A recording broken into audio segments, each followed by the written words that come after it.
from the Brother File on becoming, he says, born African again. I'm gonna go ahead and add my note here at the beginning that as Indigenous American copper colored people, we are on the journey of discovery of our roots.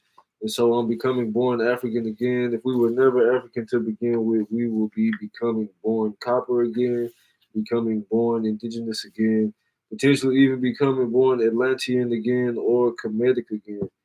The connection to Afer, Afro, Scipio Africanus, and all things connected to the continent of Africa, while they may be potent and powerful. This is my pre-note. We'll address this again in the commentary section. Salute everybody tapping in. We read on becoming born again African. There's an old familiar saying that a people with no history have no future. This is a very true statement. In his novel 1984, George Orwell presented another powerful thought when he wrote, "Whoever controls the past, control the future. Whoever controls the present, controls the past." Now, peep game. If the people who control the present control the past, and the people who control the past control the future, this means that for all of us, the present, the right now, the here and now is the most powerful moment in time. The present determines what memories we will bring to mind from the past, thereby influencing all future events. Therefore, the present time in which we live right now is pregnant with possibility. So that's pretty much saying whoever controlling the past, whoever got control of history, writing history books, they controlling what's gonna happen in the future. But whoever controlling who's getting to put what's in them history books right now, they controlling the past. So just tap in and know that we on this part. Next paragraph, third paragraph. There was a time when mention of the month of February brought to mind only Groundhog's Day, St. Valentine's Day, Abraham Lincoln's birthday, or George Washington's birthday. Today, however, February is popular for the commemoration of Black History Month. I will be eternally grateful to the efforts of Carter G. Woodson. He started Negro History Week. I also appreciate the accomplishments of those people responsible for expanding Negro History Week into Black History Month. Granted, as a result of the changes made to the calendar by Augustus Caesar, this is the shortest and coldest month of the year. But nevertheless, Black History Month represents an idea whose time has come. I'm always amazed at all the new information that surfaces every February. Just think, if Black History Month did not exist, we might not have learned many of the facts that we now know concerning our heritage.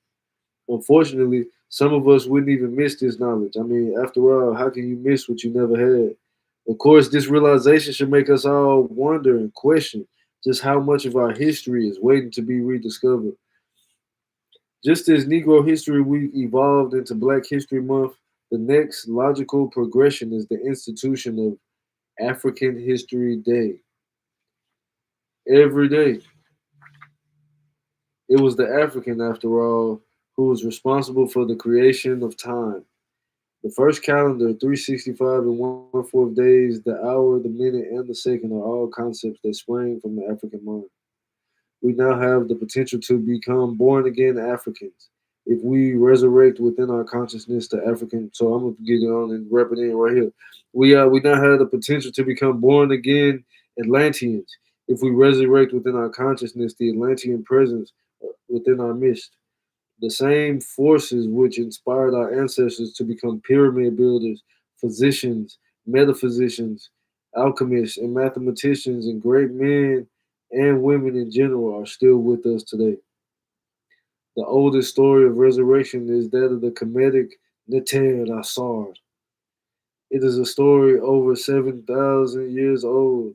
Asar represents the eternal spirit that exists within all beings.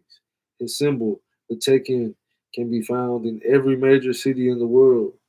Washington, D.C. is home of the largest Tekken.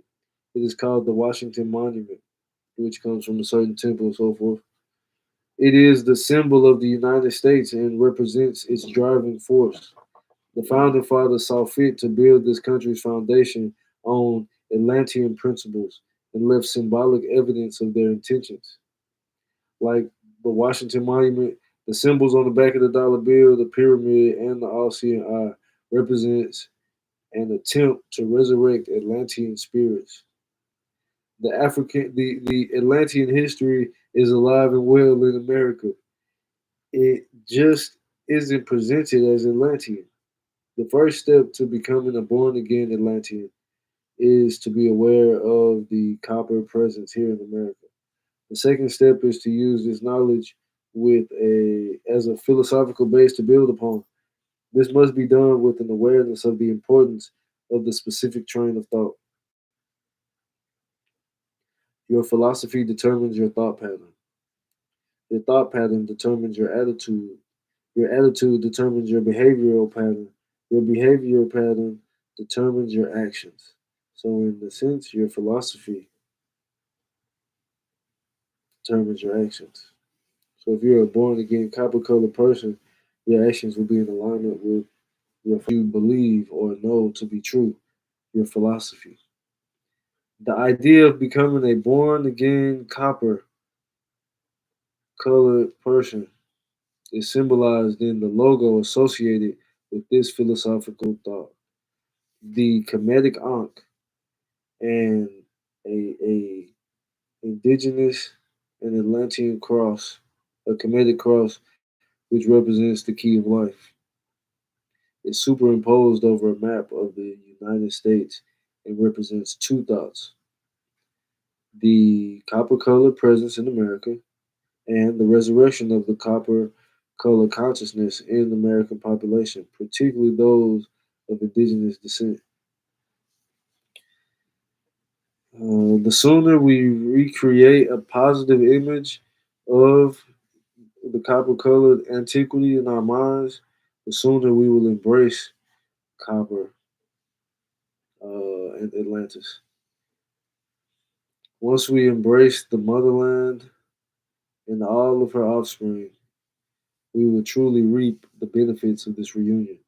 Free your mind, love yourself, dare to become a born again Atlantean, and you will live your life as it was meant to be lived. Happy Atlantean History Day. Here's our image for the progeny. Born again Atlantean. Ayo, ayo, ayo. Now, my commentary is this is beautiful. It represents a paradigm shift. That's shifting our mind from one mindset to the next. It's allowing us to expand our consciousness from the original ABC to maybe BCA or CAB or ACB. You know what I'm saying? These sorts of things, they while they may seem wrong, they're just different. And obviously may work better for our original constitution, the original way we were created, made up, and were put together, or the original way we appear rather than this altered, mind altered way. Some of the things that stood out to me of these charts basically control your present moment, control your breath, control your thoughts, control your actions. And basically, controlling thoughts, controlling our perspective will is the seed that grows into the tree of proper communication. My biggest commentary is on the flip because it starts off with Negro History Week and then goes on to Black History Month. And then I think he makes a big leap into Africa. Now, while Carter G. Woodson and the Negroes of the early 20th century did great work in expanding our people's reach politically, physically, financially, and economically, spiritually, and personally here in our homeland in the United States, to America, it continued to be developed and so forth with the rise of scholars in the mid 20th century, mid to late 20th century. The name shifting from Negro to Black to Afro American to African American. This entry with Jesse James and so forth with this African thing. Now we get to the 80s and 90s. Khalil Muhammad, rest in peace, and other great thought leaders, Anthony Browder, Dr. Ben, Dr. Yosef, Dr. Ben Yosef Yakinen, Dr. John Henry Clark, Francis Curtis Wilson. I'm not here to talk too much about the Africanity, but there is a prevalence as we develop into the 21st century to reconnect with the motherland. Globalism is expanding. We're now the more layperson is able to go into the the continent of Africa and express more of the overlap with who we are, who we see ourselves as, and who we want to become. Independent land, government, and the economy over there all seems enticing to those of us in the homeland here that don't have it or have it at a limited scale and go through uh, a lot of hot water just to get to solid ground. It looks very enticing in Africa. They look like us as our cousins and so forth, but I will take it a different direction to be a born again Atlantean. I think what's at the root of the indigenous Americans, the copper colored people here, and the copper colored people that we notice from the motherland, their motherland in Africa, is that we do have shared ways of viewing the world. A lot of it being connected to Kemet and the two great lands being rooted here and there. Um, Again, that's research for another day, but I think it's very important to recognize that us here in the United States don't have to take on a new identity. What's already in our Constitution and copper color body. You know, they talking about granny them was Cherokee, auntie them was Blackfoot, granddaddy Papa them was Chippewa and Chickasaw. You know, it's not necessarily that we got to go be Yorubas and we got to go do the E5 thing. We right here rooted in Mississippi, Tennessee, Alabama, Tuscaloosa, all these names that they roll off the tongue for us. You know, so be clear, family. You can be born again copper. You can be born again Mayan. You can be born again old mate. You can be a born again Cherokee, a born again Chalaki, a born again Seminole, a born again Doug the Mounger. You can be a born again mound builder. You born again paleo mound builder. You born again Northwest a Mexican priest. You know, so you can be a born again on hero. You know, say, you know, you can really channel these things that come from Judah, Utah, without compromising your constitution. Now let's get into the commentary of Elder Browder here. He says, with few exceptions, every copper colored person born in America is a descendant of antiquity who were enslaved in this country.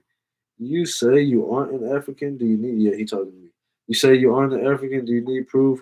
Well, what's your last name? Anderson. Is it Smith, Jones, Walker, or Browder? Anderson. These last names, thousands of others, are family names of people who owned our ancestors. That's what you say. I personally would do the research to recognize that the Anderson family is well beyond the Europeans who also carry the name. And at a point in antiquity, the Europeans were involved with serfdom towards some of the Moors and landowners across both sides of the pond. So I would actually challenge this surname piece of evidence as not sufficient proof of an African ancestry. He goes on to say in the second paragraph, had our ancestors not been stolen from their homeland, we might have been born in Africa, or at least we would know where in Africa they came from.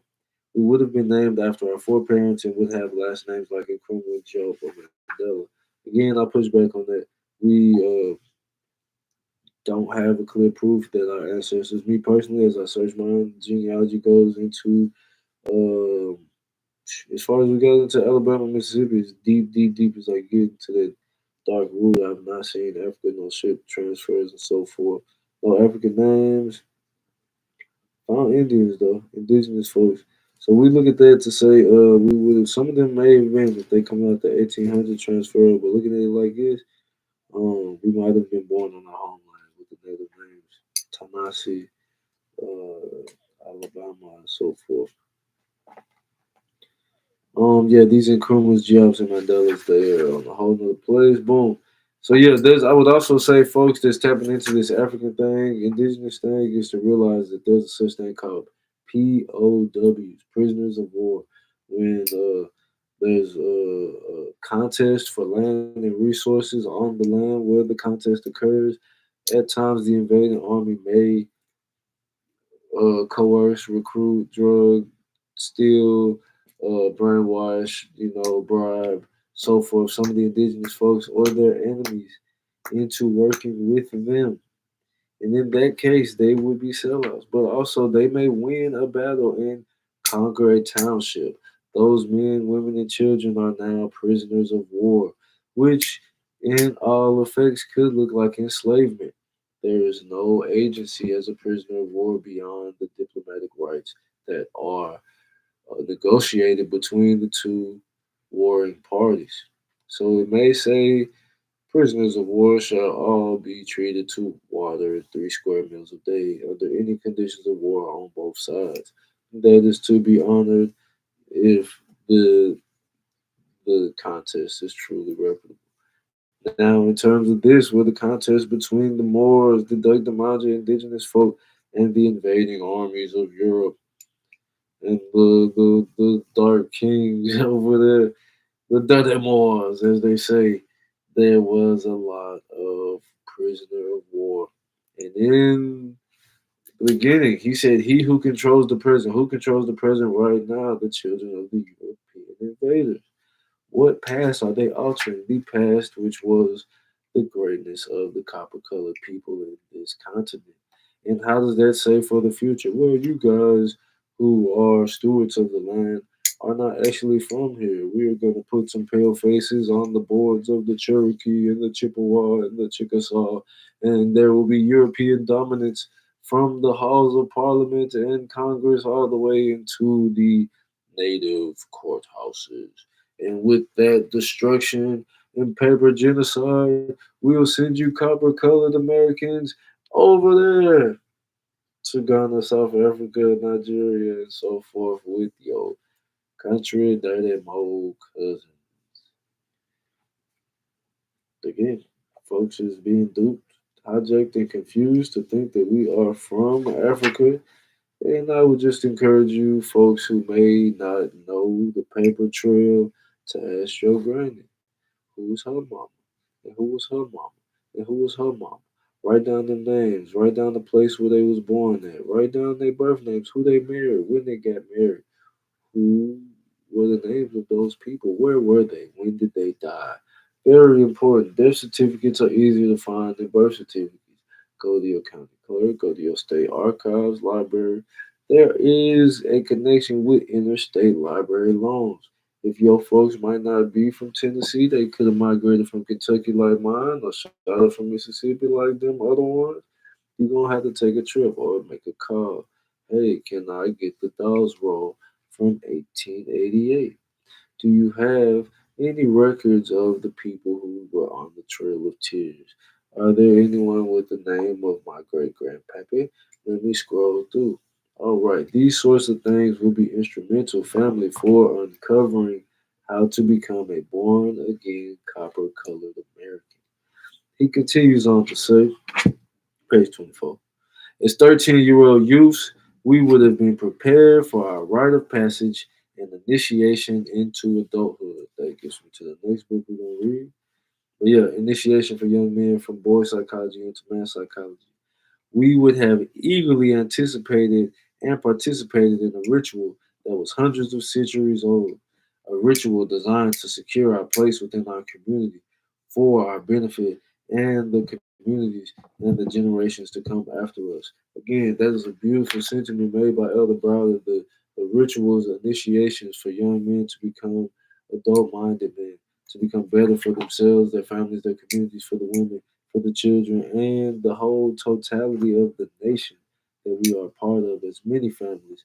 I will say that this is wholly important, whether it be African, indigenous, copper color, American, or so forth, European, that young men and young women participate with their elders, with our elders, to be initiated into an adult psychology beyond just growing into the grown age and drinking and buying guns and paying more taxes. I think it's very important for us to be ushered into the adult psychology with the wisdom of the adults who have been living it and were once in our child psychology.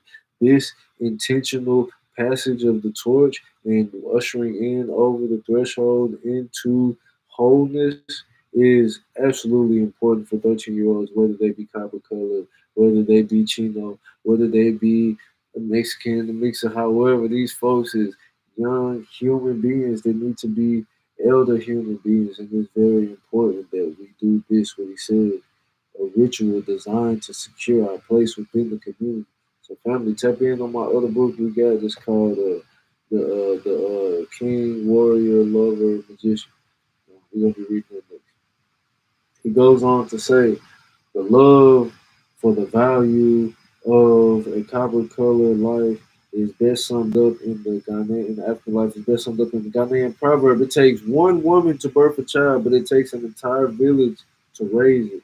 Yeah, so the child might come through that one woman, but it's gonna take all the resources that everybody she connected to bring that child into an adulthood. But reality is what it is. We were born in America, in the village of the damned. We speak the language of our former enslavers. We carry their first and last names. We worship their gods and celebrate their history and culture. Few of us know our ancestral traditions, which existed before the advent of the European enslavement. Ma'afa, they traded for. But deep inside of every one of us, there is an Atlantean waiting to be reborn. We may not have been born in Atlantis, but Atlantis certainly was born within us. Atlantis in our DNA and is in our DNA, and it cannot. Oh, wow. It's in our DNA and it cannot be erased nor diluted. It will always exist. We are who we were, who we are, and who we will always be. When we love ourselves for who we really are, we will take the best that Atlantis has to offer and utilize it here in America. With self love to guide us, we will extend our hands to Atlanteans at home and to those in the diaspora. Many Atlanteans in America are beginning to do that. We are becoming more Atlantean centered, copper centered, and creating spaces within our souls where the Atlantean within us can be reborn. Many rites of passage programs are developing throughout the country. That are developing throughout the country are maternity wards where the Atlantean, the copper spirit, is being nurtured. This spirit is making its presence felt throughout our culture, in our music, hairstyles, clothing, literature, schools, and churches. This movement must be continually nurtured and preserved, not just for ourselves, but for the benefit of those yet to be born. This is the Atlantean way. Remember, I'm from the city, bro. I'm an effort your content. Just stopping by, man. Salute Power Hive. Salute Private PNG. Salute everybody tapping in, man. Like I said, we're reading this book. Through the reading from the Browder Files. I finished this chapter on becoming a born again African. I brought an edit to say I'm becoming a born again copper colored person, becoming a born again Atlantean. This is about a paradigm shift from who they've told us to be to who we truly are inside, which I see as Atlantean copper colored people. I would not stop at the continent of Africa because we rooted here and there's so many things beyond this land to the next that word is liberty.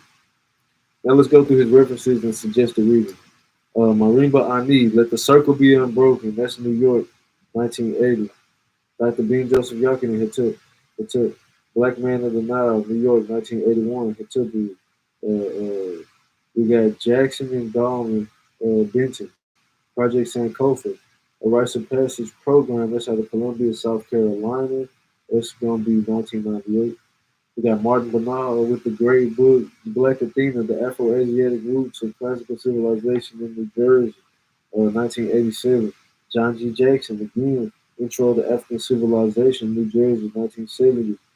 George Parker, The Children of the Sun, Baltimore, Maryland, 1981. And finally, Hatepu Ivan Van Sertima, Early America Revisited, New Jersey, 1998. Giving thanks and praise for all the heroes. Family, I would love for y'all to join me on this journey reading this book.